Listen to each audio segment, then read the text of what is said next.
Hello जी, नमस्कार दोस्तों। आप सभी का बृहस्पति कोचिंग में स्वागत है।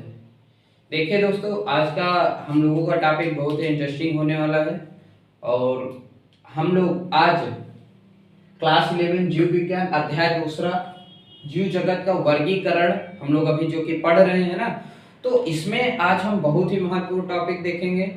ठीक है, जो जहाँ से प्रश्न बनते हैं हमारे बोर्ड में भी, और अगर आप कोई प्रतियोगी परीक्षाओं की तैयारी करते हैं तो भी यहाँ से प्रश्न बनते हैं। ठीक है, तो अगर आप 11वीं क्लास में हैं या फिर आप नीट या फिर किसी प्रतियोगी परीक्षा के नीट और 11वीं क्लास के लिए तो ये सबसे ज़्यादा इम्पोर्टेंट है। ठीक है, 12वीं के लिए समझने के लिए इम्पोर्टेंट है, क्योंकि 12वीं का सिलेबस यहाँ से अगर आपको समझ में आता है तो वहाँ का भी समझ में आता है। ठीक है, तो हम लोग आज एक नए जगत की शुरुआत कर रहे हैं। आपको भी पता होगा कि हम लोग अभी इसके पहले वीडियोज में मोनेरा जगत को पढ़ा, हमने आर्की बैक्टीरिया और यू बैक्टीरिया देखे, है ना। तो अभी इस वीडियो में हम लोग आज एक नए जगत की शुरुआत कर रहे हैं दोस्तों। वो जगत है हमारा प्रोटिस्टा, है ना। आज हम प्रोटिस्टा के क्या लक्षण होते हैं, ठीक है, प्रोटिस्टा का शब्द कब और किसने दिया, और उसके साथ साथ प्रोटिस्टा के वर्गीकरण भी देखेंगे। और हम कोशिश करेंगे कि हर एक टॉपिक को अच्छे से पढ़ें, हम बताएं आपको और हम लोग पढ़ें, है ना। लेकिन थोड़ा सा वीडियो हो सकता है लंबा हो जाए, तो इसलिए प्लीज वीडियो को पूरा देखिएगा, आपको 100% समझ में आएगा, है ना। लेकिन आपको थोड़ा सा धैर्य के साथ पूरी वीडियो देखना होगा। और दूसरी बात ये कि अगर आप नए हैं, वीडियो पहली बार अगर आप देख रहे हैं, तो प्लीज चैनल को लाइक और सब्सक्राइब कीजिएगा। इस चैनल पर बायोलॉजी से संबंधित, अभी तो खासकर बायोलॉजी से संबंधित विषय 11th और 12th के पढ़ाए जाते हैं, जो कि फ्री में है ना, आप पढ़ सकते हैं। तो प्लीज चैनल को लाइक और सब्सक्राइब कीजिएगा। तो दोस्तों चलिए हम पढ़ना शुरू करते हैं। देखिए, जैसा कि हमने बताया कि आज हम लोग क्या पढ़ेंगे, प्रोटिस्टा जगत, प्रोटिस्टा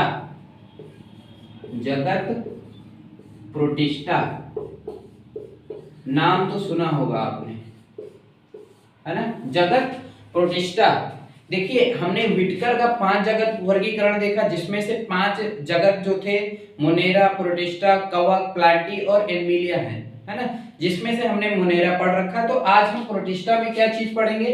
देखिए, सबसे पहले तो हम ये देख लेते हैं कि प्रोटिस्टा शब्द कब और किसने दिया था। ठीक है, तो इसको देखेंगे तो हमें पता लगता है कि अध्ययन में पता, देखिए एक समस्या थी, मैं आपको बताता हूँ, थोड़ा सा इससे समझ में भी आएगा। तो एक समय था जब द्वि जगत प्रणाली विकसित हुई थी, है ना। कुछ जंतु, उसमें आपको भी पता होगा कि एक जंतु और पादप 2 भागों में विभाजित किया गया था जीवों को। लेकिन बाद में पता लगा कि कुछ ऐसे जीव आ रहे हैं, कुछ ऐसे जीव मिल रहे हैं जो ना कि जंतु हैं ना ही पौधे, मतलब दोनों के लक्षण मिल रहे हैं, है ना। तो वैज्ञानिक लोगों को समस्या आई कि अब इन जीवों को कहां पर रखा जाए, कि भाई ना तो ये जंतु में है और ना ही पौधे में है कि नहीं। तो थोड़ी सी दिक्कत है, क्योंकि 2 ही जगत बने हुए थे, एक जंतु जगत था, एक पादप जगत था। तो कुछ ऐसे जीव आ गए जैसे युगलिना, है ना, स्वपोषी भी है और परपोषी भी है। तब वैज्ञानिकों ने सोचा कि अब क्या किया जाए। तब उतनी टाइम एक वैज्ञानिक हुए जिनका नाम है H.E. हिकल, ठीक है, H.E. हिकल नामक वैज्ञानिक ने 1886 ईस्वी में एक शब्द दिया था। क्या शब्द दिया था, प्रोटिस्टा। 1886 ईस्वी में कौन सा शब्द दिया, प्रोटिस्टा। तो इन्होंने बताया कि वो जीव, मान लीजिए जो ना तो जंतु में है और ना ही पादप में, तो उन्हें कहां पर रख दिया जाएगा, प्रोटिस्टा में। ठीक है, तो अभी आपको इतना समझ में आ गया ना कि बस केवल एक पॉइंट अभी हमने बताया, वो ये है कि प्रोटिस्टा शब्द कब और किसने दिया था। ठीक है, समझ में आ गया। अब आपको भी पता हो गया होगा कि इसमें किस प्रकार के जीव रखे गए हैं, मतलब वो जीव जो ना इधर में है ना उधर में, है ना। जैसे गांव में कुछ लोग होते हैं ना सही बोलते हैं ना झूठ बोलते हैं, तो उनका एक अलग वर्ग, गांव में 2 गले का आदमी शब्द यूज करते हैं ना, उसी तरीके से ये होता है प्रोटिस्टा। इसमें ना तो आप स्वपोषी देखेंगे बिल्कुल, ना परपोषी, मतलब इसमें स्वपोषी भी है परपोषी भी है, कहो दोनों लक्षण एक ही में मिल रहे हैं, समझ में आ रहा है ना। तो प्रोटिस्टा शब्द का प्रयोग सर्वप्रथम H.E. हिकल ने 1886 ईस्वी में किया था। ठीक है।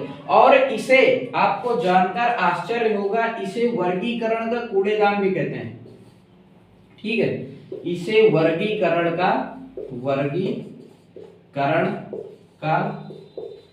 कूड़ेदान भी कहा जाता है, कूड़ेदान भी कहा जाता है। ये लिख लीजिएगा आप लोग, हम पॉइंट पॉइंट लिखते चल रहे हैं ना, क्योंकि बहुत ज्यादा टाइम लग जाता है इसलिए। तो इन्होंने इस जगत को आपको समझ में आना चाहिए ना, वर्गीकरण का कूड़ेदान कहा जाता है। क्यों कहा जाता है? क्योंकि इसमें बहुत ज्यादा विषमताएं हैं, असमानताएं हैं। इसमें आप तरह तरह के आप जीव देखेंगे, कंफ्यूज हो जाएंगे पढ़ते पढ़ते कि अरे हम जगत पादप पढ़ रहे हैं कि जंतु पढ़ रहे हैं, है ना। तो ये चीज है, मतलब काफी ज्यादा बहुत ज्यादा विविधता नजर आती है इस जगत में। इस कारण इस जगत को वर्गीकरण का कूड़ेदान भी कहा जाता है। दो बातें समझ में आ गई आपको। अब उसके बाद हम देखते हैं कि जो जगत प्रतिष्ठा है इसके क्या क्या लक्षण होते हैं, ठीक है। हम लोग लक्षण देख लेते हैं, उसके बाद साधारण में वर्गीकरण देख लेंगे, ठीक है। तो हम लोग देखते हैं, ये आप नोट कर सकते हैं ना, इसको लिखा रहने देते हैं। लक्षण देखते हैं, लक्षण क्या क्या होते हैं, ठीक है। लक्षण की बात करें, सबसे पहला नंबर यह है कि इसमें जो जीव मिलते हैं, जगत प्रतिष्ठा में जो जीव मिलते हैं वो क्या होते हैं? सबसे पहले तो एक कोशिकीय होते हैं। क्या होते हैं? एक कोशिकीय होते हैं, मतलब कि इनका शरीर केवल एक कोशिका से बना होता है, ठीक है। और ये यूकैरियोटिक होते हैं, यूकैरियोटिक होते हैं। समझ में आ रहा है ना? हमने प्रोकैरियोटिक और यूकैरियोटिक पहले भी कई वीडियोस में पढ़ रखा है, फिर भी हम यहाँ पर भी आपको बताते चलते हैं जिससे रिवीजन होता रहे। और अगर आप लगातार कंटिन्यू वीडियो देखते होंगे तो आपको समझ में भी आ जाएगा। एक कोशिकीय यूकैरियोटिक जीव होते हैं।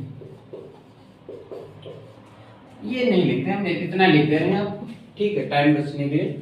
तो एक कोशिकीय यूकैरियोटिक जीव होते हैं। कैसे जीव होते हैं? इसमें जो पाए जाते जीव एक कोशिकीय होते हैं, मतलब उनका शरीर का जो निर्माण होता है केवल एक कोशिका से होता है, ठीक, मतलब एक ही कोशिका पाई जाती है। उसके बाद यूकैरियोटिक होते हैं। यूकैरियोटिक का मतलब ऐसी कोशिकाएं, मान लीजिए ये कोई कोशिका है। अब आप कोशिका तो जानते होंगे ना, जिससे शरीर का निर्माण होता है, मिल करके जब बहुत सारी कोशिका मिलती है तो शरीर का निर्माण होता है किसी भी जीव या जंतु के, ठीक है। तो मान लीजिए ये कोशिका है, यहाँ पर ये डीएनए है, ये केंद्रक है, ठीक है। तो इसके ऊपर एक झिल्ली पाई जाती है, इसके ऊपर एक झिल्ली पाई जाती है। ये इसको बोलते हैं केंद्रक कला। क्या बोलते हैं? केंद्रक कला।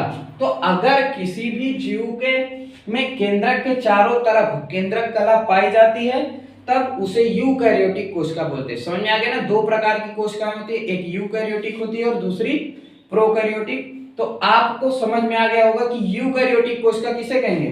केंद्रक के चारों तरफ अगर केंद्रक कला पाई जाती है तो उसे यूकैरियोटिक कहते हैं, और अगर नहीं पाई जाती तो उसी कोशिका को प्रोकैरियोटिक कहते हैं। समझ में आया ना? कोशिकाएं कितने प्रकार की? दो प्रकार की, यूकैरियोटिक और प्रोकैरियोटिक। तो यहाँ पर आप समझ में आए। और एक चीज दिख रहा होगा आपको कि अभी तक जो हमने मोनेरा जगत पढ़ा था उसमें आपने क्या पढ़ा था? आपने देखा था उसमें के जो जीव पाए जाते हैं वो जलीय होते हैं या फिर सर्वव्यापी भी पाए जाते थे। लेकिन सबसे खास बात, उनमें जो कोशिका का प्रकार था प्रोकैरियोटिक कोशिकाएं पाई जाती थी। कैसी कोशिकाएं पाई जाती थी? प्रोकैरियोटिक कोशिकाएं पाई जाती थी। लेकिन यहाँ पर जीव विकसित हो चुके हैं, अब उनमें जो प्रोकैरियोटिक कोशिका थी अब वो कैसी पाई जाने लगी है? यूकैरियोटिक। तो पहला लक्षण आपको समझ में आ गया होगा। दूसरा, कोशिकांग भी पाए जाते हैं। यहाँ पर हम वहां पर पढ़ रहे थे मोनेरा में, अंतर आप देख लीजिए किस तरीके से अंतर दिख रहा है। कोशिकांग पाए जाते हैं, कोशिकांग भी पाए जाते हैं यहाँ पर।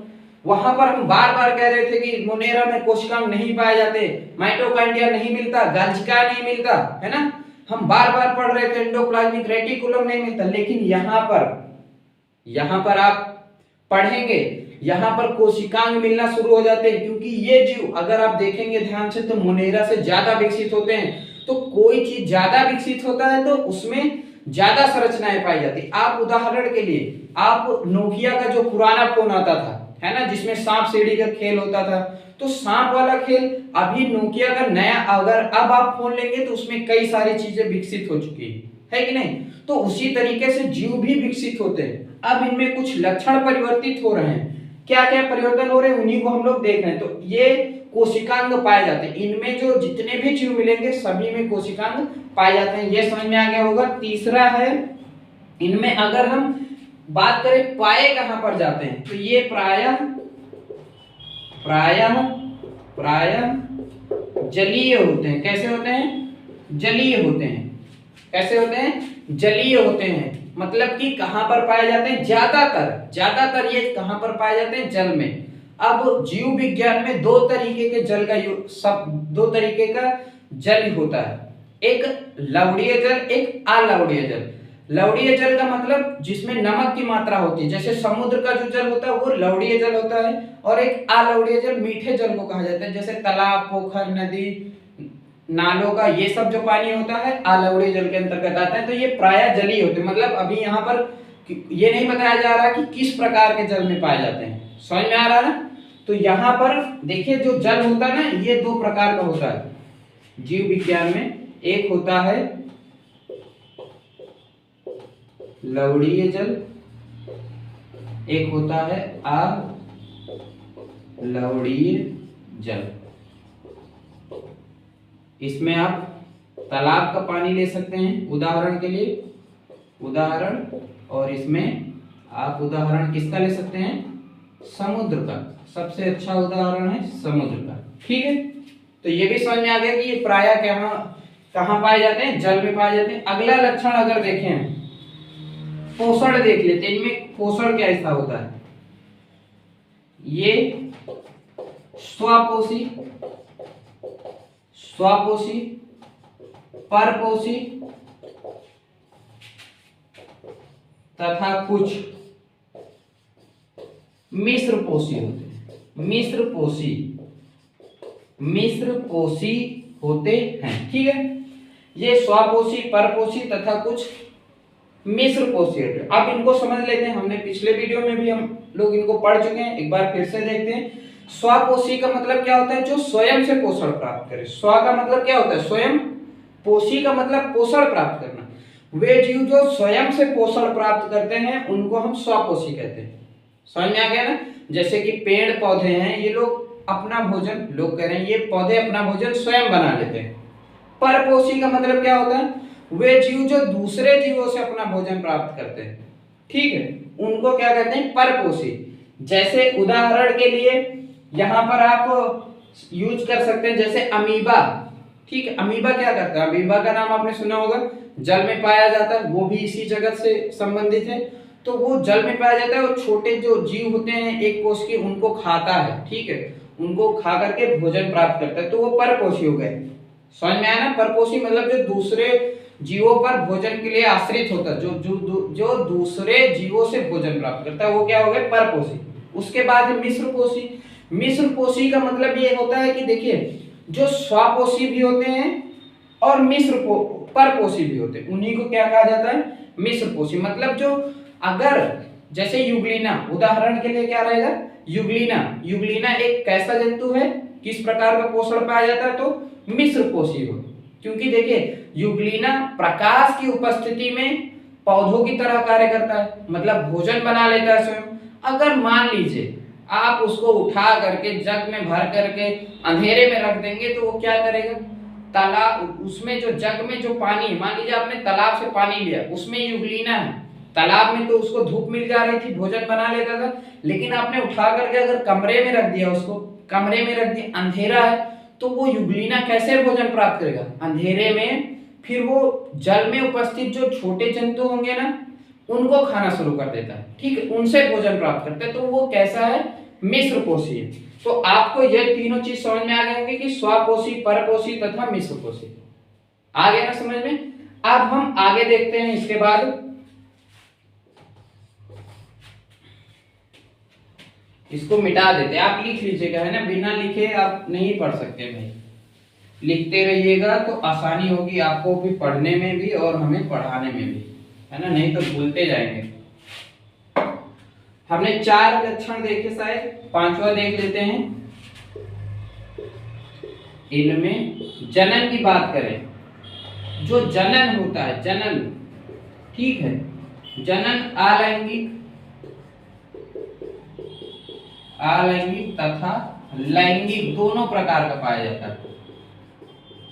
अलैंगिक और लैंगिक दोनों प्रकार का पाया जाता है, ठीक है। वैसे ये जनन का एक लेसन है, 12वीं में आप लोग पढ़ेंगे, ठीक है। पहला लेसन है, पहला या दूसरा के लगभग, ठीक है, पहला ही है, तो वहां पर पढ़ेंगे। अभी हम आपको थोड़ा सा बता देते हैं अलैंगिक जनन किसे कहते हैं, जिसमें केवल एक जनक की आवश्यकता होती है। जनन का मतलब क्या होता है, पहले तो जनन समझ लेते हैं।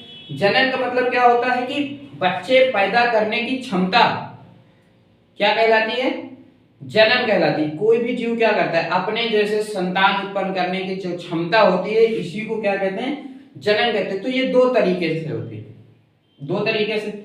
एक तो होता है लैंगिक जनन।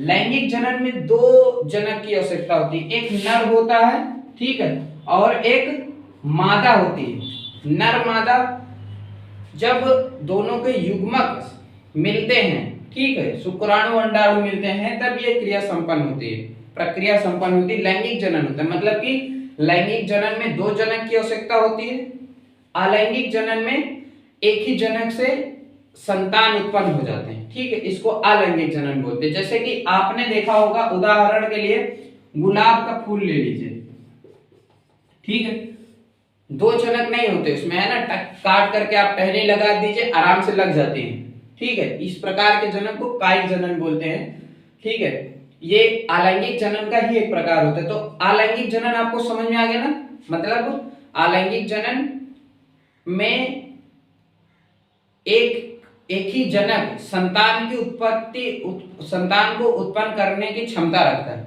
बल्कि लैंगिक जनन में क्या होता है, दो जनक की आवश्यकता होती है, ठीक है। तो ये हो गया, ठीक है। उसके बाद एक और देख लेते हैं,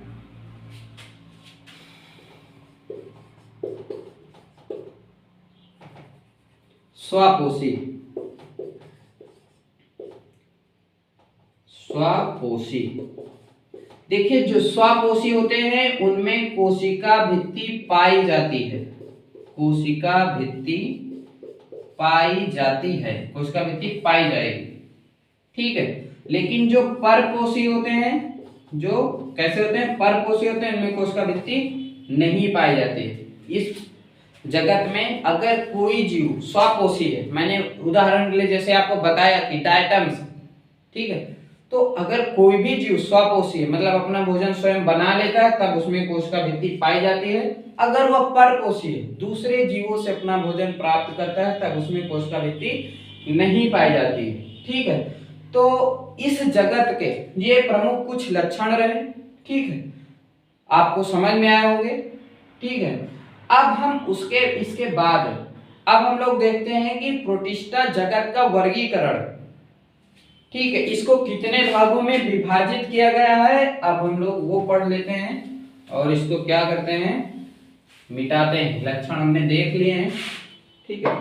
तो देखिए जो हमारी किताब में एनसीईआरटी में दिया हुआ है, ठीक है, 5 प्रकार दिए हुए हैं कि इसको 5 भागों में बांटा गया है। कौन कौन से? नंबर 1 क्राइसोफाइटा, नंबर 1 कौन सा है? क्राइसोफाइटा। नंबर दूसरा है डायनोफ्लैजिलेट्स, डायनोफ्लैजिलेट,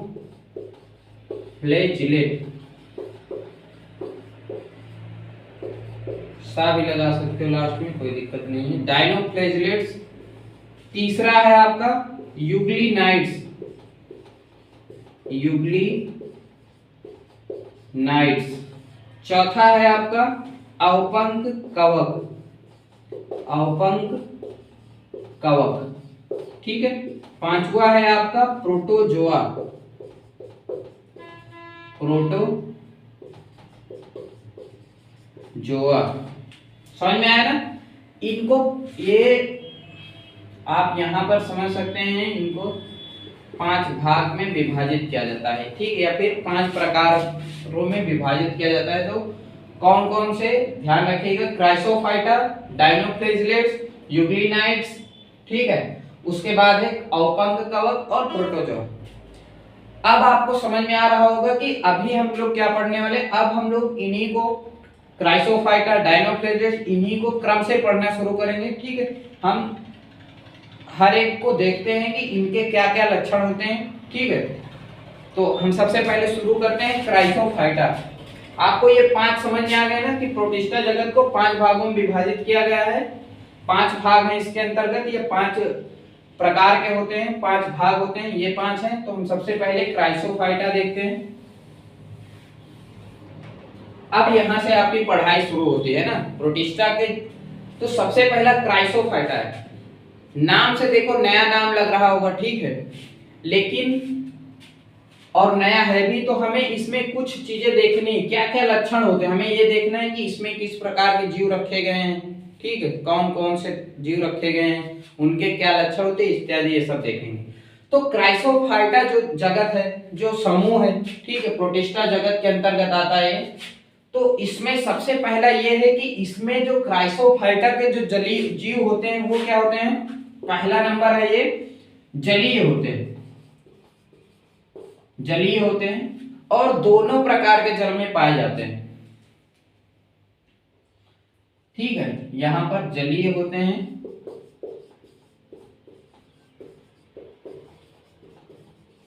और दोनों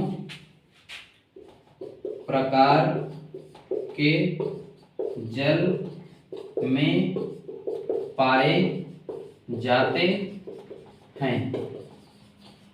ठीक है, जलीय होते हैं मतलब कि कहां पर क्राइसोफाइटा आपको कहां पर देखने को मिलेंगे, जल में, दोनों प्रकार के जल में पाए जाते हैं। मतलब कि ये खारे जल में भी मिलेंगे आपको, समुद्र में भी आप चले जाएंगे, आप पानी उठा करके देखेंगे। ठीक है, ज्यादातर पिक्चर में या फिर आप देखते होंगे समुद्र पूरा पानी पानी दिखता है, लेकिन वहां पर भी कहीं कहीं किनारों हिस्सों पर, या फिर आप उसको बारीकी से ध्यान से देखेंगे तब उसमें आपको काई जैसी संरचनाएं देखते हैं। ठीक है, उसमें भी होता है। तो ये वहां पर भी पाए जाते हैं, मतलब समुद्र में भी पाए जाते हैं और हम लोगों के यहाँ जो तालाब है, ठीक है, और नदी पोखर है उसमें भी पाए जाते हैं। ठीक है, तो सबसे पहला चीज तो ये समझ में आ गया ना आपको कि ये पाए कहाँ जाते हैं, क्राइसोफाइटा पाए कहाँ जाते हैं, जल में पाए जाते हैं और दोनों प्रकार के जल में पाए जाते हैं, मतलब लवणीय जल में भी मिलेंगे और अलवणीय जल में भी मिलते हैं।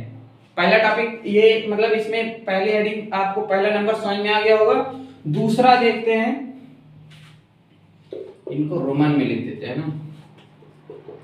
दूसरा क्या है, और ये पाए तो जाते हैं और स्वतंत्र रूप से जल के साथ बहते भी रहते हैं, ये भी ध्यान दीजिएगा, है ना। ऐसा नहीं होता कि ये कहीं पर रुके हुए हैं, बस पेड़ की तरह स्थिर नहीं होते। ठीक है, ये जल के साथ बह रहे होते हैं। उसके बाद इनकी कोशिका भित्ति, इनकी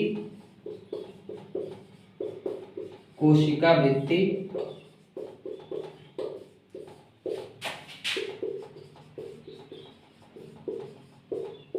इनकी कोशिका भित्ति में सिलिका पाया जाता है। सिलिका का नाम सुना होगा, है ना, आप लोग केमिस्ट्री पढ़ रहे होंगे तो उसमें सिलिका होती है, SI जिसको बोलते हैं। कैल्शियम आपने पढ़ा होगा, है ना।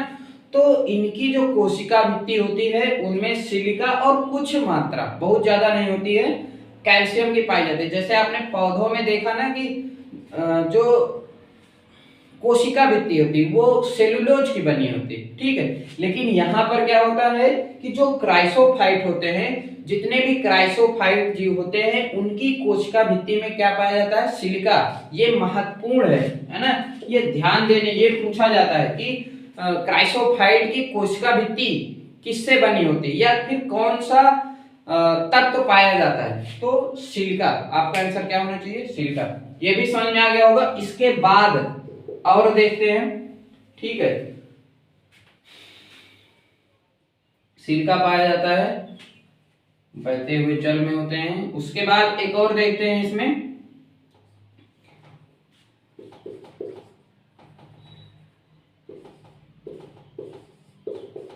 डायटमी मृदा।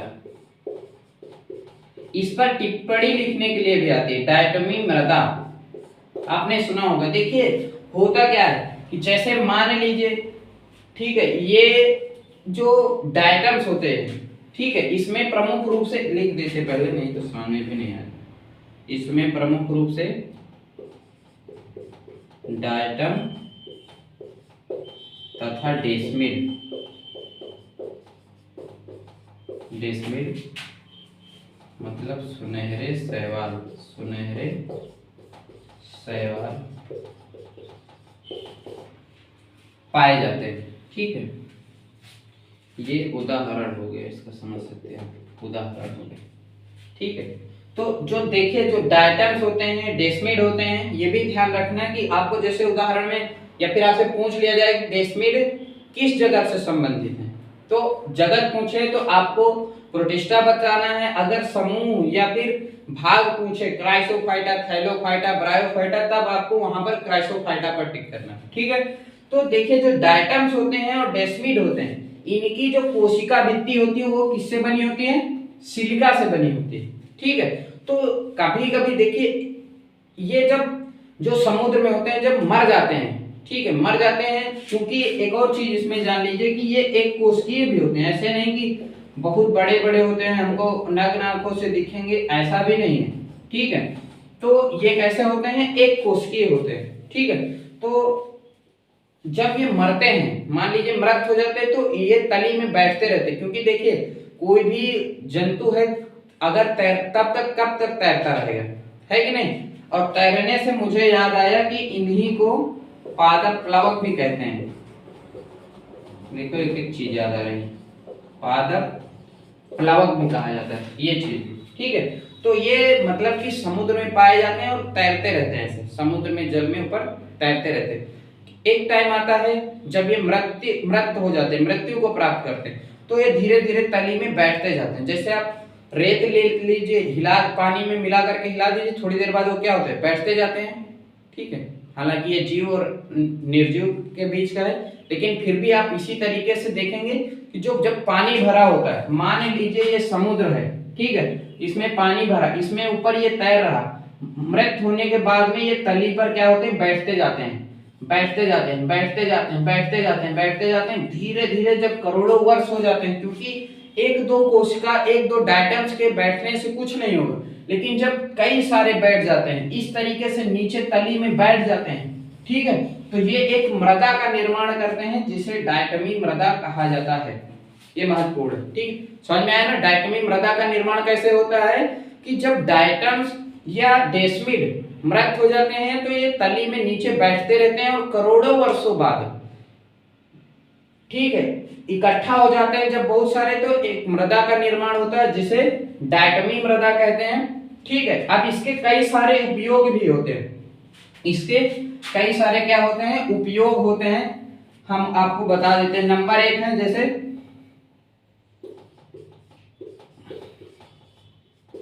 पॉलिश करने में, जूतों की पॉलिश, क्योंकि ये जो होता है ना थोड़ा सा खुरदुरा होता है, कड़िका में होता है, तो इसका उपयोग पॉलिश में किया जाता है। ठीक है, और इसका उपयोग पॉलिश के साथ साथ सिरप का निस्यंदन, सिरप का निस्यंदन में किया जाता है। उसके बाद इसका उपयोग अग्निरोधी तथा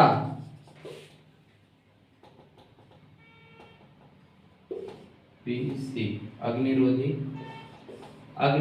तथा विद्युत रोधी उपकरण बनाने में होता है। विद्युत रोधी उपकरण बनाने में। ठीक है, तो ये 3 प्रमुख उपयोग हमने लिख दिए हैं कि ये जो डायटमी मृदा होती है ना, इसका बहुत ज्यादा उपयोग होता है। हम लोग जैसे आप लोग उदाहरण के लिए ना, जो भट्ठे होते हैं, ईंट के भट्ठे, उसमें भी जो अंदर की दीवार होती है उस पर भी इसी का लेप किया जाता है, डायटमी मृदा होती है। ठीक है, उसी का यूज किया जाता है जिससे कि जो दीवार होती है उसको नुकसान ना पहुंचे। ऐसा क्यों किया जाता है? क्योंकि इसमें अग्निरोधी और विद्युत रोधी गुण पाए जाते हैं। ठीक है, तो इस कारण इसका उपयोग ईंट के भट्ठों में भी किया जाता है और अग्निरोधी और विद्युत रोधी उपकरण बनाने में भी इसका उपयोग किया जाता है। समझ में आ रहा है ना? सिरप का निस्यंदन में, आप कभी सिरप पीजिएगा तो उसमें थोड़ा सा ध्यान दीजिएगा, किसी किसी सिरप में आपको थोड़ा कड़िकामय नजर आएगी, थोड़ा, ठीक है, दानेदार, तो उसमें भी इसका उपयोग किया जाता है। उसके बाद है पॉलिश करने में, जो जूतों की पॉलिश होती है और इस तरीके की कई सारी पॉलिश में भी इसका उपयोग किया जाता है, किसका, डायटमी मृदा का। तो यहाँ से भी जरूरी और कुछ क्वेश्चन बनते हैं कि डायटमी मृदा के उपयोग लिखिए। तो पॉलिश में, सिरप के निस्यंदन में, अग्निरोधी और विद्युत रोधी उपकरण बनाने में, है ना, इन सब में इसका उपयोग किया जाता है। और डी भी लिख देते हैं, तेल के शोधन में भी किया जाता है, तेल के शोधन में, तेल के शोधन में भी। समझ में आ रहा है? मतलब जब तेल में ज्यादा, देखिए कई बार होता है, कई सारे तरीके के तेल होते हैं ना, ऑयल्स होते हैं, पेट्रोल होता है, डीजल होता है, इस तरीके से कई सारी, तो उनके शोधन में भी इसका उपयोग किया जाता है। ठीक है, दुर्गंध को कम करने के लिए ज्यादातर यूज किया जाता है, तेल के में जो दुर्गंध होती है उसको कम करने के लिए डायटमी मृदा का उपयोग किया जाता है। तो आपको डायटमी मृदा समझ में आ गया ना, बनता कैसे है? क्राइसोफाइट के मृत होने से जब ये बहुत सारे इकट्ठा हो जाते हैं, करोड़ों वर्ष, लाखों वर्ष लग जाते हैं ऐसा होने में, तब वो डायटमी मृदा का निर्माण करते हैं, जिसका उपयोग पॉलिश में, सिरप निस्यंदन में, अग्निरोधी तथा विद्युत रोधी उपकरण और तेल के शोधन में किया जाता है। समझ में आ गया ना? उसके बाद हमने ये देखिए लिख दिया, ये एक कोष की होते हैं, मतलब एक कोष की होते हैं। अगर मान ले बहु कोष की होते तो इसमें करोड़ों वर्ष थोड़ी लगते डायटमी मृदा बनने में। भाई अगर हमारे बूंद का, खून के बूंद का एक एक बूंद अगर आप गिराएंगे, मान लीजिए वो जम रहा नीचे जा करके, ठीक है, तो बहुत समय लग जाएगा। ठीक है, अगर आप कहीं, खून का उदाहरण अच्छा नहीं रहेगा, दूसरा देते हैं हम आप लोगों को। मान लीजिए कि आप पत्थर, छोटे पत्थर अगर गिरा देंगे कहीं पर तो ढेर लगने में बहुत लंबा समय लग जाए, लेकिन एक बड़ा पत्थर आप जब 10-12 भी फेंक देंगे तो वो बढ़िया टीला टाइप दिखने लगेगा। वही चीज होता है ना। तो यहाँ पर भी डायटमी मृदा का निर्माण इस प्रकार होता है। ये पादप प्लवक होते हैं, मतलब कि प्लवक का मतलब क्या होता है? तैरना। क्या होता है? तैरना, मतलब कि ये जल की सतह पर तैरते रहते हैं। ठीक है, तो ये हो गए क्राइसोफाइटा, मतलब जिसमें हमने देखा कि ये जलीय होते हैं। ठीक है, एक कोशिकीय होते हैं और इनकी कोशिका भित्ति सिलिका की बनी होती है और ये जल में तैरते रहते हैं, स्वतंत्र रूप से बहते रहते हैं। ठीक है, और उदाहरण में हमने देखा कि इसमें डायटम और डेस्मिड प्रमुख रूप से आते हैं। ठीक है, तो अब हम इसके बाद देखते हैं इसके अगला भाग या प्रकार। ठीक है, वो कौन सा है वो देख लेते हैं। नंबर दूसरा है, चल नहीं रहा है, नंबर दूसरा है। ठीक है, डायनोफ्लैजिलेट्स,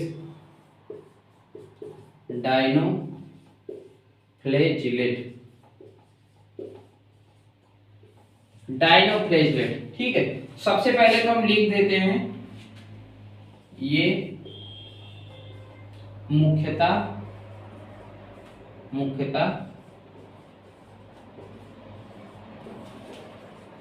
लवणीय जल में पाए जाते हैं। ठीक, पहली चीज। दूसरी चीज क्या है? इनमें कसाब पाए जाते हैं, कसाब पाए जाते हैं। ठीक है, कसाब पाए जाते हैं। उसके बाद देखते हैं, एक कसाब छोटा, एक कसाब लंबवत तथा एक कसाब लंबवत होता है तथा एक कसाब जो होता है वो कैसा होता है? अनुप्रस्थ।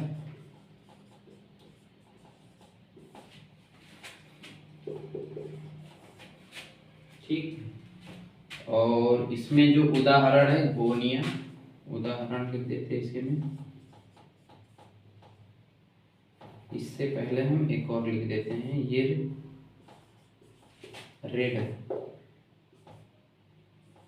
टाइड, लाल तरंग हिंदी में लिख देते हैं, ये लाल तरंग उत्पन्न करते हैं, लाल तरंग, ये लाल तरंग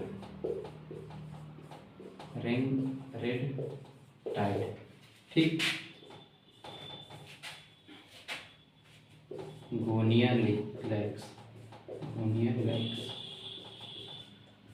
ठीक है। ये देखिए हमने कुछ लक्षण लिख दिए हैं डायनोफ्लेजिलेट्स के, ठीक है।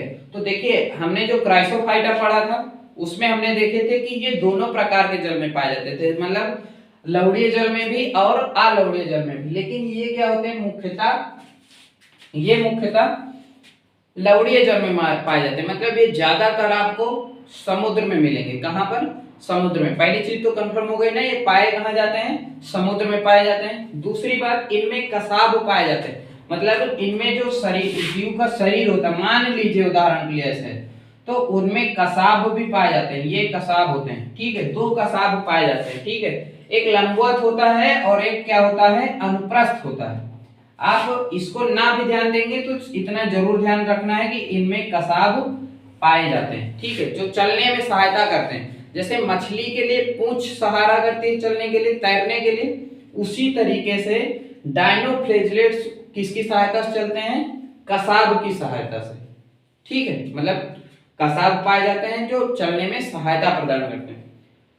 ये लाल तरंगे उत्पन्न करते हैं। देखिए कभी कभी आप लोगों ने समुद्र में लाल तरंगे देखी होगी, नहीं देखी होगी तो आप कई सारे वीडियोज होते हैं देख सकते हो, उसमें समुद्र में कभी कभी लाल तरंगे उत्पन्न होती है, लाल लाल पूरा दिखने लगता है ना। तो ये सब होता है डायनोफ्लेजिलेट्स के कारण, जिसमें प्रमुख रूप से गोनिया लेग्स है, ठीक है। गोनिया लेग्स ये क्या करते हैं कि लाल तरंगे उत्पन्न करते हैं। तो ये चूंकि ऊपर सतह पर पाए जाते हैं, जब लाल तरंग उत्पन्न करते हैं तो वो नुकसान पहुंचाता है जलीय जंतुओं को, तो कई सारे उसमें के जलीय जंतु मर जाते हैं, ठीक है। इससे नुकसान पहुंचता है जलीय जंतुओं को। तो जैसे उदाहरण के लिए गोनिया लेग्स, ये क्या करता है, लाल तरंगे उत्पन्न करता है। तो आपको ध्यान रखना है ये चीज है ना, कि डायनोफ्लेजिलेट्स, या फिर आपसे पूछा जाए कि लाल तरंगे उत्पन्न करने वाले जीव का नाम बताइए या फिर किस समूह से हैं, तो आपको डायनोफ्लेजिलेट्स बताना है। समझ में आया ना ये चीज। ये पाए कहां जाते हैं, मुख्य रूप से लवणीय जल में, कसाब पाए जाते हैं, लाल तरंगे उत्पन्न करते हैं। उदाहरण के लिए गोनिया लेग्स लिखना था, हमने यहाँ पर गलत लिख दिया है, गोनिया लेग्स, ठीक है, गोनिया लेग्स। तो ये आपको समझ में आ गया होगा, है ना। तो अभी हमने इस वीडियो में क्या क्या पढ़ रखा, हमने प्रोटिस्टा के लक्षण देखे, हमने क्राइसोफाइटा को पढ़ा, उसके बाद हमने डायनोफ्लेजिलेट्स को पढ़ा, ठीक है। आपको उम्मीद करता हूँ समझ में आया होगा दोस्तों। अब हम लोग अगली वीडियो में जो बचे हुए 3 समूह हैं उनके बारे में पढ़ेंगे, उनके लक्षण पढ़ेंगे, ठीक है, और उदाहरण उनमें के देखेंगे। तो अभी के लिए दोस्तों इतना ही रहेगा, आप लोग इसको लिख सकते हैं, ठीक है। तो अभी के लिए इतना ही रहेगा दोस्तों। अगर आप लोग चैनल को लाइक सब्सक्राइब नहीं किए हैं तो प्लीज लाइक और सब्सक्राइब कीजिएगा। Thank you.